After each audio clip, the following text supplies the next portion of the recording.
నమస్తే, welcome to our channel. నేను మిస్సిర్.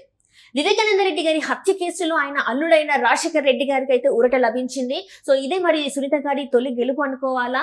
And అలాగే మరి అవినాష్ రెడ్డికి చుక్కలు కనిపించబోతున్నాయా? సో ఈ అంశాన్ని మనకి వివరించడానికి మనతో పాటు ఉన్నారు Jai Bharat national party official spokesperson Chiranjeevi Nayak గారు. నమస్కారం అండి. నమస్తే జై భారత్.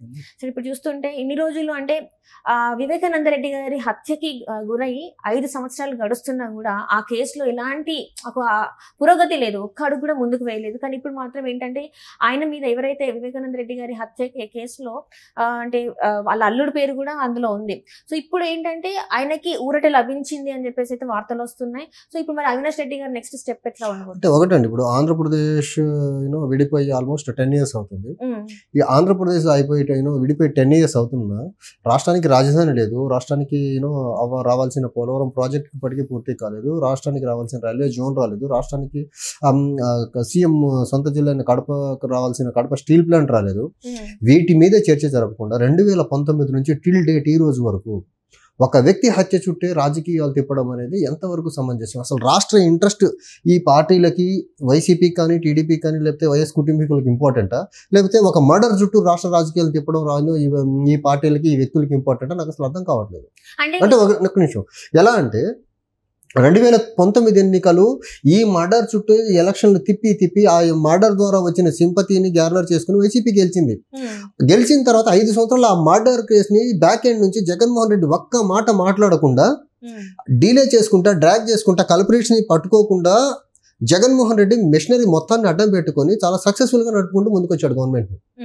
కానీ మళ్ళీ ఎలక్షన్ దగ్గర పడుతున్న టైంలో మొన్న ఆయన క్యాంపెయిన్కి వెళ్ళి అక్కడి నుంచి మళ్ళీ వైఎస్ వివేకానంద రెడ్డి గారు హత్య కేసుని లేపి ఆ హత్య కేసు చుట్టూ ఎలక్షన్ క్యాంపెయిన్ మొత్తం చెప్పి ఎలక్షన్ నెరేటివ్ మొత్తం దాని చుట్టూ తిప్పేదాంట్లో ఆయన సక్సెస్ అయిపోతే అదే ట్రాప్లో మీడియా, సోకాల్డ్ ఎస్టాబ్లిష్డ్ పార్టీస్ అన్ని ఆ ట్రాప్లో పడిపోయి ఆ హత్యకి ఎక్కువ ప్రయారిటీ ఇస్తున్నాయి. కానీ 10 సంవత్సరాలు అయిపోయింది రాష్ట్రం విడిపోయి.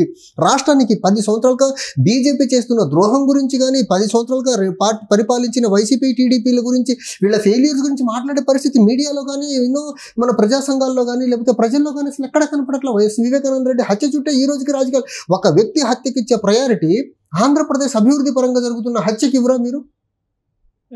క్యాపిటల్ గురించి మాట్లాడరు, రావాల్సిన నిధుల గురించి మాట్లాడరు, బీజేపీ చేస్తున్న ద్రోహం గురించి మాట్లాడరు. బీజేపీ చేస్తున్న ద్రోహం గురించి మాట్లాడకపోతే మళ్ళీ ఆ బీజేపీని తీసుకొచ్చి ఆంధ్రప్రదేశ్ పాలిటిక్స్ లో ఇంట్రడ్యూస్ చేయబోతున్నారు పొత్తు రూపంలో. వాళ్ళకున్న బలం ఏంటి? వాళ్ళకి అన్ని సీట్లు ఎందుకు ఇస్తున్నారు? ద్రోహం చేస్తున్న బీజేపీని టీడీపీ, జనసేన ఎందుకు మోస్తున్నాయి? ద్రోహం చేస్తున్న బీజేపీని వైసీపీ ప్రతి బిల్లుకు చట్టసభల్లో, పర్టికులర్లీ పార్లమెంట్ లో మద్దతు ఇచ్చి వాళ్ళ బిల్లులు పాస్ అయ్యడానికి ఎందుకు హెల్ప్ చేస్తున్నాయి? అలాంటి అంశాల చుట్టూ రాజకీయాలు తిప్పకుండా ఏ కాడికి వివేకానంద రెడ్డి గారు హత్య చుట్టూ రాజకీయాలు తిప్పడం అనేది వీళ్ళు ఆంధ్రప్రదేశ్ కి తీరం ద్రోహం చేస్తున్నారు. ఈ అంశాన్ని, ఈ పర్టికులర్ అంశాన్ని పట్టుకొని ఆంధ్రప్రదేశ్ అంటే వైఎస్ వివేకానంద రెడ్డి గారి హత్య ఒకటే కాదండి, ఆంధ్రప్రదేశ్ ప్రజల యొక్క అభివృద్ధి గురించి, యోగక్షేమాల గురించి, ఆంధ్రప్రదేశ్ ఇన్ఫ్రాస్ట్రక్చరల్లీ, ఇండస్ట్రియల్ గా జరగాల్సిన డెవలప్మెంట్ గురించి, ఆంధ్రప్రదేశ్ మీద పడుతున్న అప్పుల భారం గురించి మాట్లాడాలి. కానీ ఆంధ్రప్రదేశ్కి పార్టీలు ఎలా మేలు చేయబోతున్నారు 2024లో గెలిస్తే అని చెప్పే ప్రయత్నం చేయాలి. కానీ వైఎస్ వివేకానంద రెడ్డి హత్య చుట్టూ తిప్పుతారంటే రాజకీయాలు వీళ్ళు అసలు. అంటే ఇక్కడ ఏంటంటే ప్రజల్లో ఏంటంటే సొంత బాబాయిని చంపినా కూడా ముఖ్యమంత్రి స్థాయిలో ఉండి కూడా ఇంతవరకు ఈ కేసులు ఎలాంటి పురోగతి ఇవ్వలేదు. సో రాష్ట్రానికి ఏం చేస్తారని చెప్పేసి ఇప్పుడు సొంత బాబాయిని చంపారని అందరికీ తెలుసండి.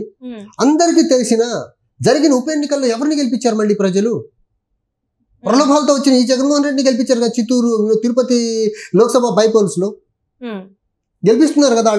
వాళ్ళకి ఏదైనా జనాదరణ తగ్గిందా? పోనీ ఆయన మర్డర్ చేయించారని తెలిసి వైఎస్ అవినాష్ రెడ్డి ఇది చేయించారని చెప్పి ఆ జిల్లాలో అందరికీ తెలిసిన ఆయనకి అగెనిస్ట్ గా ఉన్న ధర్నాలు, రాస్తారోకోలు ఎవరైనా చేస్తున్నారా? ఆయన అరెస్ట్ చేయాలని ఎవరైనా డిమాండ్ చేస్తున్నారా? ఎక్సెప్ట్ వైఎస్ వివేకానంద రెడ్డి గారి కుటుంబ సభ్యులు తప్ప ఎవరు మాట్లాడారు? ప్రజలకు అవన్నీ ఏం పట్టవండి. ప్రజలకు ఏం కావాలి? అభివృద్ధి కావాలి, ప్రజలకు సంక్షేమం కావాలి, ప్రజలకు వాళ్ళకి మంచి విద్య కావాలి, వాళ్ళ పిల్లలకు మంచి విద్య కావాలని కోరుకుంటారు, వాళ్ళకి మంచి హెల్త్ ఫెసిలిటీస్ కావాలనుకుంటారు, వాళ్ళకి మంచి ఇన్ఫ్రాస్ట్రక్చరల్ డెవలప్మెంట్ కావాలనుకుంటారు, వాళ్ళకు రాష్ట్రం ఇండస్ట్రియల్గా అడ్వాన్స్ అవ్వాలని కోరుకుంటారు, వాళ్ళ పిల్లలకు ఉపాధి కావాలని కోరుకుంటారు, లేకపోతే వాళ్ళు కొనే వస్తువుల యొక్క నిత్యావసర ధరలు వస్తువులు తగ్గాలని కోరుకుంటారు. వాటి చుట్టూ ఎలక్షన్ క్యాంపెయిన్స్, నెరేటివ్స్ బిల్డ్ చేయకుండా, వాటి చుట్టూ ఎలక్షన్ తిప్పకుండా ఈ మీడియా కూడా వైఎస్ వివేకానంద రెడ్డికి హత్య ఆంధ్రప్రదేశ్ యొక్క అభివృద్ధికి ఏదో లింక్ ఉన్నట్టు దాని చుట్టూ తిప్పే ప్రయత్నం చేస్తారంటే అసలు. అంటే ఇక్కడ ఏంటంటే ఇప్పుడు వివేకానంద రెడ్డి హత్య కేసుకి హత్య గురించి మీడియా ఎంత ఎంఫసైజ్ చేసి ఎంత మాట్లాడితే జగన్మోహన్ రెడ్డికి అంత ప్లస్ అవుతుంది. అంటే Jaganmohan Reddy failures, all front failure chief minister అతను. ఆ ఫెయిల్యూర్స్ అన్నింటినీ ఒక మర్డర్ కేసుతో కప్పేసే ప్రయత్నం, కప్పేసేసి అపోజిషన్ వాళ్ళకు జగన్కి మళ్ళీ ఇంకో వెపన్ ఇచ్చేస్తుంది. జగన్మోహన్ రెడ్డి 5 years లో ఆంధ్రప్రదేశ్కి ప్రత్యేక హోదా తీసుకొస్తానన్నాడు కేంద్రం మెడల్ నుంచి. అది తీసుకురావాలి, దాని మీద ఎక్స్పోజ్ చేయాలి అపోజిషన్ వాళ్ళని. కడప స్టీల్ ప్లాంట్ తీసుకొస్తానన్నాడు, అది తీసుకురాలేనందుకు ఎక్స్పోజ్ చేయాలి.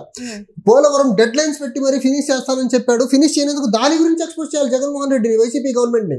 లేకపోతే రైల్వే జోన్ తీసుకొస్తానన్నాడు, అది తీసుకురాలేదని దాని గురించి ఎక్స్పోజ్ చేయాలి జగన్మోహన్ రెడ్డిని. లేకపోతే ఉన్న ఒక్క PSU Vizag steel plant privatisation అవుతా ఉంటే ఈయన కామ్గా కూర్చున్నాడు, దాని విషయంలో జగన్మోహన్ రెడ్డిని ఎక్స్పోజ్ చేయాలి. కానీ ఒక వ్యక్తి మర్డర్ కోసము దాని చుట్టూ రాజకీయాలు చెప్పి జగన్మోహన్ రెడ్డి ఘోరంగా అడ్మినిస్ట్రేషన్ లో ఎలా ఫెయిల్ అయ్యారో, ఆంధ్రప్రదేశ్ ని ఎలా ఫెయిల్ అయ్యేలా చేశాడు, అభివృద్ధిలో వెనక్కి నెట్టేశాడు, దాని గురించి మాట్లాడరేంటి? 2019 ఎన్నికల క్యాంపెయిన్లో 2024 ఎన్నికలకి వెళ్ళే టైంకి 5-star హోటల్లోనే మద్యం ఉంచుతానన్నాడు. ఈ రోజు మద్యం ఏర్లైపోతా ఉంది ఆంధ్రప్రదేశ్లో, దాని గురించి మాట్లాడరేంటి అపోజిషన్ పార్టీ వాళ్ళు? ఆంధ్రప్రదేశ్లో రోడ్డు వ్యవస్థ చాలా దయనీయంగా ఉంది, దాని గురించి మాట్లాడరేంటి? అవన్నీ అసలు ప్రజా సమస్యల్ని గాలికి వదిలేసేసి ఒక్క వివేకానంద రెడ్డి మర్డర్ చుట్టూ 5 సంవత్సరాల క్రితం జరిగిన మర్డర్ చుట్టూ ఒక కుటుంబం తేల్చాల్సిన అంశాన్ని ఒక రాజకీయ ఎజెండాగా మార్చేస్తున్నారు ఎందుకు మీడియా, సోకాల్డ్ ఎస్టాబ్లిష్డ్ పార్టీస్? అంటే ఇవన్నీ చట్టం చూసుకుంటుంది కదా, చట్టం చూసుకోవాల్సిన అంశాలు రాజకీయ పార్టీలు ఎందుకు నెత్తికెక్కుతుంది? చట్టం ఇప్పుడు అది జ్యుడిషియరీలో ఉన్న అంశము, జ్యుడిషియరీ చేయాలి, లేకపోతే సిబిఐ చేయాలి, లేకపోతే సిఐడి వాళ్ళు చేయాలా? వాళ్ళు చేయాల్సిన పని రాజకీయ పార్టీలు టైమ్ అండ్ అగైన్ మాట్లాడి జగన్మోహన్ రెడ్డి ఫెయిల్యూర్స్ ని కప్పిపుచ్చేదానికి చంద్రబాబు నాయుడు గారు, పవన్ కళ్యాణ్ గారు, బీజేపీ ముగ్గురు హెల్ప్ చేస్తున్నారు. ఆయన అడ్మినిస్ట్రేషన్ లో ఎంత ఫెయిల్యూర్ అది చూపించండి, దాని మీద ఎలక్షన్ జరిపించండి. ఆయన 5 సంవత్సరాలుగా ఆంధ్రప్రదేశ్కి ఎలాంటి ద్రోహం చేశారు అడ్మినిస్ట్రేషన్ పరంగా అది ఆలోచించండి. లేకపోతే ఆయన 5 సంవత్సరాలుగా బీజేపీని భుజాన మోస్తూ పార్లమెంట్లో ప్రతి బిల్ పాస్ అయ్యేదానికి సహకరిస్తూ ఆంధ్రప్రదేశ్కి ఎంత ద్రోహం చేశారు దాని గురించి మాట్లాడండి. అంతే తప్ప వివేకానంద రెడ్డి గారి ఒక్కటే ఒక అంశం అన్నట్టు ఆంధ్రప్రదేశ్కి అదేదో ఒక దాన్ని ఏమంటారు అభివృద్ధికి అదే ఒక అంశంలో దాని చుట్టూ మాట్లాడతారేంటి? ఏ మీడియా అన్నా చూడండి, ఏ పేపర్ అన్నా చూడండి. అంటే జగన్ కి వీళ్ళందరూ కలిసి హెల్ప్ చేస్తున్నారు. ఇండైరెక్ట్లీ వాళ్ళు అనుకుంటున్నారు ఈ మర్డర్ చూపి ఏదో ఇన్ఫ్లుయెన్స్ చేద్దాం అనుకుంటున్నారు, కానీ ఆ ఒక్క మర్డర్ చుట్టూ తిప్పి ఈయన ఫెయిల్యూర్స్ అన్ని కప్పేసేసి జగన్ ఇంకా హెల్ప్ చేస్తున్నారు వీళ్ళు. అంటే ఎవరికి కనిపించట్లేదా? ఇప్పుడు ప్రతిపక్షాలకి ఇవన్నీ కనిపించట్లేదు, ఓన్లీ వివేకానంద రెడ్డి హత్య మాత్రమే కనిపిస్తుందా? ఇప్పుడు చూస్తుంటే అదే అనిపిస్తుంది. వాళ్ళు అసలు అడ్మినిస్ట్రేషన్ పరంగా ఫెయిల్యూర్ అనే అంశాన్ని పక్కన పెట్టేసి ఈ ఒక్క అంశం మాట్లాడుతున్నారంటే అసలు వీళ్ళకి విజన్ ఉందా? జగన్మోహన్ రెడ్డి ఎక్కడెక్కడ ఫెయిల్ అయ్యారో అని చూసే విజన్ ఉందా వీళ్ళకి? అసలు విజన్ ఉంటే వాళ్ళు వాటి గురించి మాట్లాడతారు. వాటి గురించి వీళ్ళు మాట్లాడట్లేదు అంటే రేపు వీళ్ళు కూడా చేరనా అర్థం? మరి 5 సంవత్సరాలు ఆల్రెడీ చేయలేదు కదా, 14 నుంచి 19 మధ్యలో ఏం చేశారు? చేయలేదు కదా. కొత్తగా వచ్చిన వీళ్ళు చేసేది ఏం లేదు. మళ్ళీ ఎవరితో కలిసారు వీళ్ళిద్దరు? అదే మోసం చేసిన బీజేపీతో కలిసారు కదా. ఎలా చేస్తారు? పోనీ మోదీ మీటింగ్ లో ఆంధ్రప్రదేశ్కి ఏం చేస్తారు? ముగ్గురులో ఎవరిలో ఒక్కడన్నా చెప్పారా? ఎవరు చెప్పలేదే.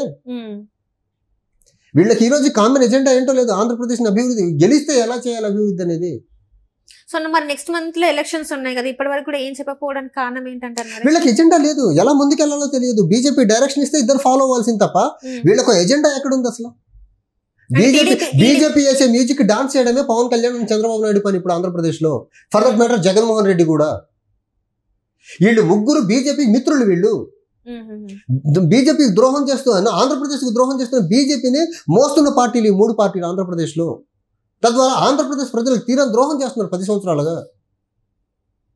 సో మరి ఎలా ఉండబోతుంది మరి ఇప్పుడు నెక్స్ట్ వచ్చే ఎలక్షన్స్ లో ఏ పార్టీ గెలిచినా కూడా ప్రజలకు న్యాయం జరగదంటారా? ఆంధ్రప్రదేశ్ లో TDP, BJP, YCP and Janasena ముగ్గురులో ఎవరు ఎన్ని ఎంపీలు గెలిచినా అవి ఎన్డీఏ పక్షానికే సపోర్ట్ చేస్తే వేరే పక్షానికి సపోర్ట్ చేయ నంబర్ 1.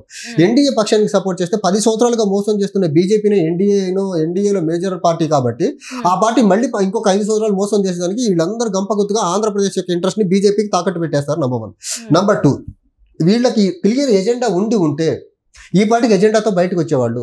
వీళ్ళకి ఎజెండా లేదు, బీజేపీకి భయపడుతున్నారు కాబట్టి ఈ రోజుకి వీళ్ళు బీజేపీకి అగెనిస్ట్ గా ఆంధ్రప్రదేశ్ ఇంట్రెస్ట్ గురించి మాట్లాడడానికి ఎవరికి సాహసం లేదు. అది జగన్మోహన్ రెడ్డి గారికి లేదు, పవన్ కళ్యాణ్ గారికి లేదు, చంద్రబాబు నాయుడు గారికి లేదు.